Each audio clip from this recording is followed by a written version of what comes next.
La page Yanukovych doit être définitivement tournée en Ukraine. C'est le message lancé à Kiev par ces manifestants devant le siège de la Cour constitutionnelle. La haute instance a entamé l'examen de la loi dite de lustration qui prévoit une vaste purge au sein de l'appareil politico-administratif.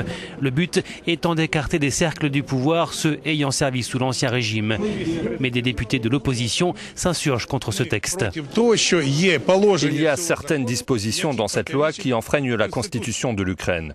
La loi de lustration ne prend pas en compte le principe de base de notre constitution, la présomption d'innocence.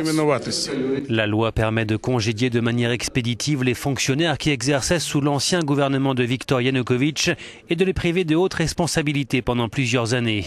Les représentants de la police et de la justice sont notamment visés. Malheureusement, une partie des juges de la Cour constitutionnelle a un réel intérêt à abolir la loi de lustration. Car si l'on regarde cette loi, ces gens aussi doivent être concernés par cette purge.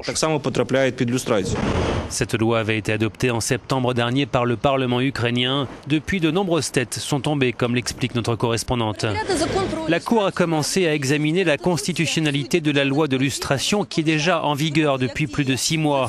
Durant cette période, 500 fonctionnaires de l'Ancien Régime ont été limogés et 1500 autres ont démissionné.